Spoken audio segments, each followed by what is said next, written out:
好，新竹头前溪是大新竹地区的民众哦，真重要的食水的来源，所以当地人嘛，甲头前溪号做母亲河。也为着要守护这条河哦，新竹的这学校呢，就成立联名，要透过讲座甲课程，用行动来保护头前溪。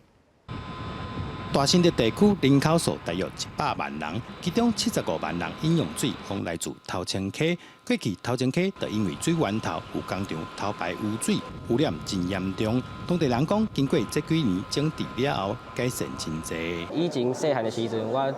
常常会去遐骑脚踏车，啊，看到这些粪扫伫顶头啊，味嘛无好闻。但是即马看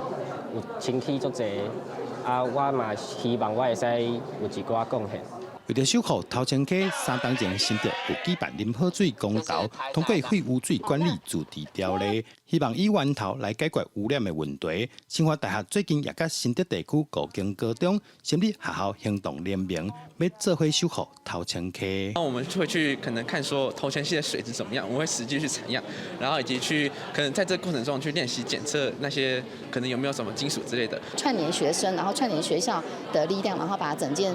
就是大家都觉得很重要的事情，然后把它做得更好，这样让学生的话可以更了解，就是说我们真正在我们的地方上的话，有关于水的话，到底遇到了什么样的问题？会当这个含高中会当联合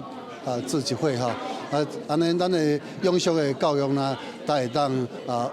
往下扎根。联名发起人指出，教育是改变社会的关键。 未来透过相关课程甲实作，协助高中生设计出在地取得特色的教学内容，让少年人了解守护河川的重要性。记者杜君和新竹报道。